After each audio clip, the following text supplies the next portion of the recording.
NM-GNM 2024 যে পরীক্ষা আজকে অনুষ্ঠিত হয়ে গেল, সেখানে ফিজিক্যাল সায়েন্স ক্যাটাগরি 2 জায়গাটা একটু তোমরা লক্ষ্য করো। দেখো ফিজিক্যাল সায়েন্স ক্যাটাগরি 2, এখানে ক্যাটাগরি 2তে কী হয়, ক্যাটাগরি 2তে কিন্তু এক বা একাধিক অপশন সঠিক হয়, যার জন্য এখানে মার্ক থাকে হচ্ছে 2 নম্বর করে থাকে প্রত্যেকটা প্রশ্নে। কিন্তু এবারে যে প্রশ্নপত্র সেখানে কিন্তু দিয়েছে ক্যাটাগরি 2তে only 1 option is correct, no negative marking, একটা অপশান সঠিক দিয়েছে এইখানে।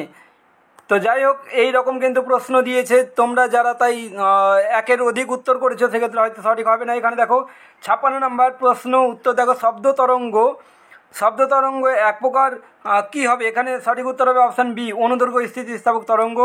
57 নম্বর যে প্রশ্ন তার উত্তর হয়ে যাবে অপশান সি, 6 কিলোজুল হবে। তারপর 58 নম্বর প্রশ্নের উত্তর হবে option C, 2.5 metre per second square. তারপর 59 নম্বর প্রশ্নের উত্তর হবে লিনতাপের মাত্রীয় সংকেত, এটা উত্তর হবে অপশান এ, L² × -2। তারপর 60 নম্বর প্রশ্নের উত্তর হবে, এখানে দেখো একটা আলফা কণা নির্গত হলে উৎপন্ন দ্রব্যটির ভর সংখ্যা এবং পাউনিক সংখ্যা বের করতে বলেছে। তো কী হয়, ভর সংখ্যা হচ্ছে 4 একক কমে যায় এবং পাউনিক সংখ্যা হচ্ছে 2 একক কমে যায়। তাহলে 238 থেকে 4 বাদ দিলে হবে 234 এবং 92 থেকে 2 বাদ দিলে হবে 90। তাই এক্ষেত্রে সঠিক উত্তর হবে অপশান বি, 234 এবং 90। তোমরা দেখলে যে ক্যাটাগরি 2তেও কিন্তু একটি অপশানই সঠিক হচ্ছে। এবার ক্যাটাগরি 1-এর প্রশ্নগুলো তোমরা দেখে নাও, প্রশ্ন উত্তরগুলো। ক্যাটাগরি 1-এর ভৌতবিজ্ঞান ক্যাটাগরি 1-এর প্রশ্ন উত্তরগুলো তোমরা দেখে নাও। দেখো যে 41 নাম্বার যে প্রশ্ন, 41 নাম্বার প্রশ্ন বাম দিকের সাথে ডান দিক মেলানোর প্রশ্ন ছিল। এখানে উত্তর হয়ে যাবে, দেখো অপশান এ উত্তর হবে, অপশান এ। 1-এর সাথে সি মিলবে, দেখো 1 মোল অ্যামোনিয়া মানে 17 গ্রাম, ঠিক আছে। তারপর 2-এর সাথে এ মিলবে, 44.8 লিটার, H2 এর মোল সংখ্যা হচ্ছে 2, এরকম, ঠিক আছে। তারপর 42 নাম্বার যে প্রশ্ন, এটার উত্তর হবে হচ্ছে, এটা হচ্ছে অহমীয় পরিবাহী, অপশান সি। তারপর 43 দাগের যে প্রশ্ন, এটা উত্তর হবে অপশান এ, যখন একটি অপ্রতিমিত বল ওর উপর ক্রিয়া করে। তারপর 44 নাম্বার যে প্রশ্ন, 44 নাম্বার প্রশ্ন বলেছে ফারেনহাইট স্কেলে উষ্ণতা 4.5 ডিগ্রি বৃদ্ধি হতে থাকেন, তাহলে উষ্ণতা সেলসিয়াস স্কেলে কত বৃদ্ধি হবে, উষ্ণতা বৃদ্ধি সেলসিয়াস স্কেলে কত হবে, এটা উত্তর হবে অপশান ডি, 2.5 ডিগ্রি। তারপর ইলেকট্রন ভোল্ট কিসের একক, কার্যের একক, অপশান সি।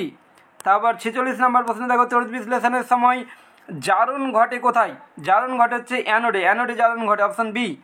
তারপর 47 নম্বর প্রশ্ন, দেখো ডিনেচার্ড স্পিরিট ইথাইল অ্যালকোহলের সঙ্গে প্রধান যে উপাদানটি থাকে, এটা উত্তর হবে অপশান এ, মিথাইল অ্যালকোহল। তারপর 48 নম্বর, দেখো ভিনিগার হলে অ্যাসিটিক অ্যাসিডের জলীয় দ্রবণ কত %, এটা উত্তর হবে 5 থেকে 8%, অপশান এ। তারপর 49 নম্বর প্রশ্ন, দেখো পানীয় জলের যে পিএইচ অনুমোদনযোগ্য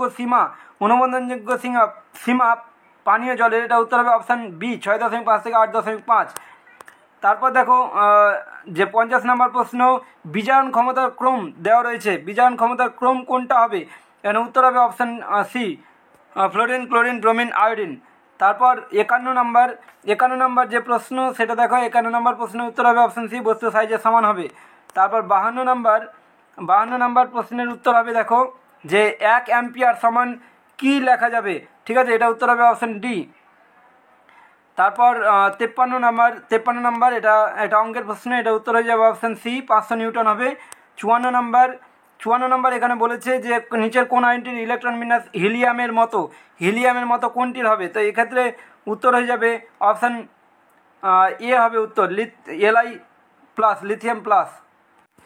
দেখো এক্ষেত্রে লিথিয়াম যদি একটা ইলেকট্রন ত্যাগ করে তাহলেই কিন্তু হিলিয়ামের যে ইলেকট্রন বিন্যাস সেরকম কিন্তু হয়ে যাবে, তাই এক্ষেত্রে সঠিক উত্তর হবে অপশান এ, Li+।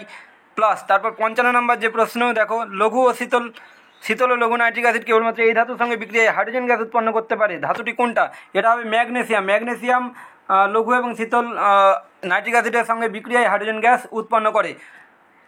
তো দেখো আমি ভিডিওতে তুলে ধরলাম ভৌতবিজ্ঞান অর্থাৎ ফিজিক্যাল সায়েন্স যে অ্যান্সার কি সেগুলো তুলে ধরলাম। পরবর্তী ভিডিওতে আসবো কাট অফ মার্ক নিয়ে, যে এনএম-জিএনএম পরীক্ষায় কাট অফ মার্ক কত যেতে পারে সেই সংক্রান্ত ভিডিও নিয়ে আসবো। এখন এই পর্যন্ত দেখা হচ্ছে পরবর্তী ভিডিওতে। Thank you so much.